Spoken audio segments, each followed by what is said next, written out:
All right, so we're here. Why don't you, as a brief introduction, tell us who you are and what's your vision or your ministry? Ricky and Carol Hendon.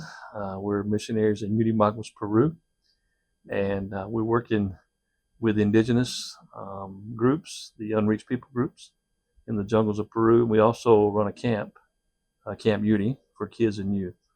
So that's what we're doing there. Okay, so you say in Peru. Mm-hmm. I know that it's very remote. What kind of challenges does that give you? Wow. Being in the Amazon basin, the rainforest, there's challenges with weather, with transportation, getting to those places, those hard to reach places. A lot of challenges with travel. So the camp that you mentioned, that is something we've partnered, the Power Dreams and you, in your ministry, and it involved bulldozer work, it involves solar power. How has that enabled or helped your mission? The partnership that you guys have provided, we now have access to all of our roads in our camp, and the bulldozer work with coming in with putting some topsoil, not topsoil, what would I say? Some what do you call it? Material, like a hard material. Like a blacktop? No, it's not blacktop. It's just a hard dirt that we're able to drive on and not get stuck, which is a big help when the vans come with all the kids. Now they can drive all the way out to the camp and have access to the whole camp. The solar power, wow, it's been an incredible blessing, because now, like during services, we don't have to worry about running out of energy or gas or lights, and we're able to buy food for the whole week and store it in our refrigerator. And, refrigeration. So right.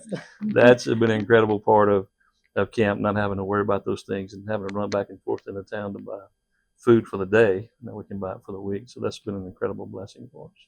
So the roads, does that now give you an opportunity to increase your spread? Meaning, does it bring more people in that you couldn't bring in before?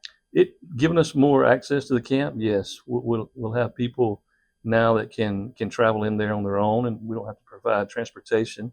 Or the last camp we had before we did the dozer work, the kids had to walk in the rain about 1 kilometer to get to the camp on the muddy dirt road. So this gives us full access to our camp, and yes, more people will be able to use our camp and our facilities.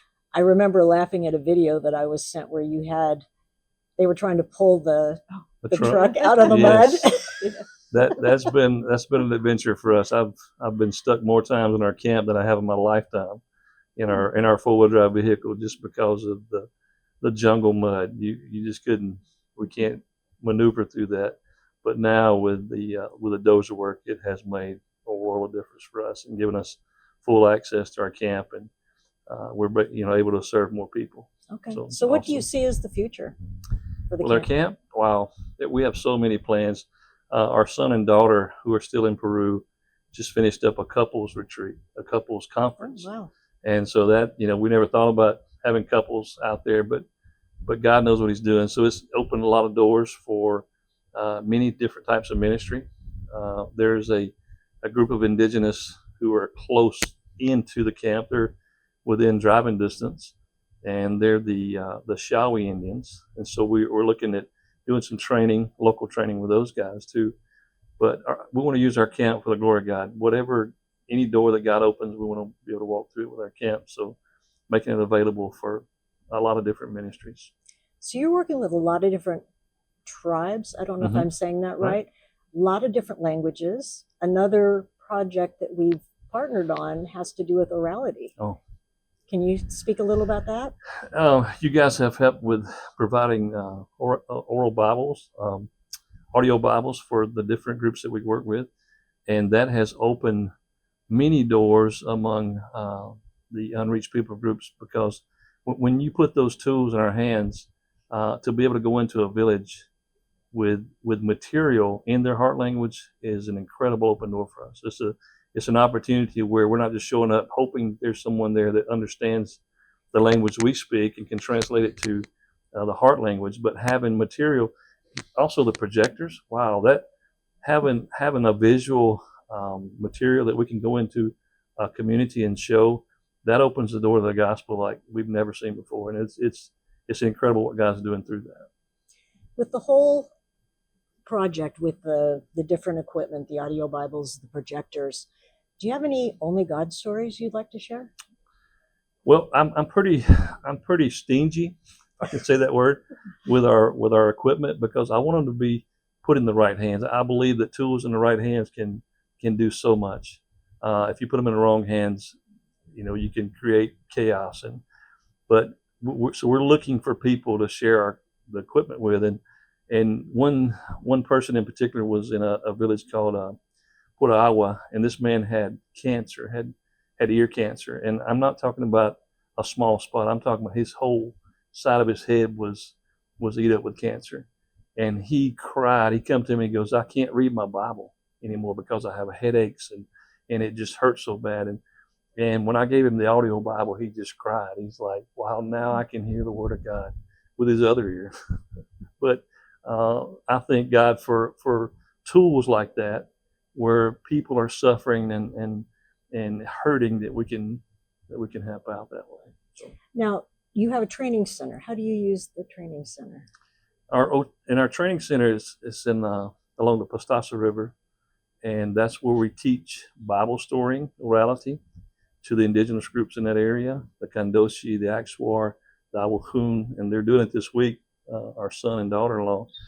And we made sure that we gave all of our pastors, leaders that has been in the Bible school for at least 3 sessions.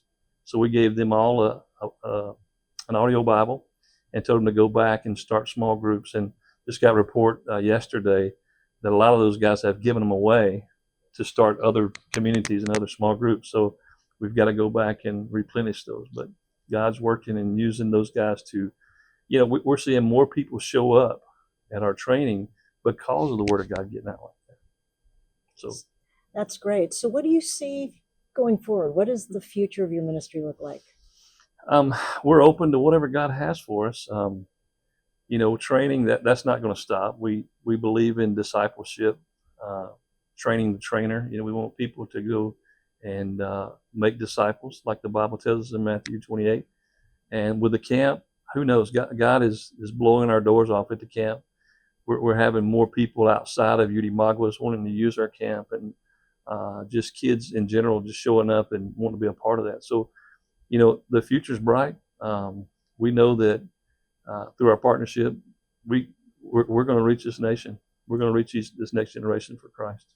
Do you find that if you get the children, you get the parents? We do. It's hard to reach sometimes reach the parents, but if you can train those children when they're young, just like Proverbs 22:6 says, if we can train them in the way that the Lord has for them, when they get old, they will not depart from it. And we believe that. We're in that. We're invested in that. So, anything else you'd like to share? God's good, and our future is bright, and God is doing some amazing things in the jungle, and we're excited to be a part of it. Okay, thank you. You're welcome.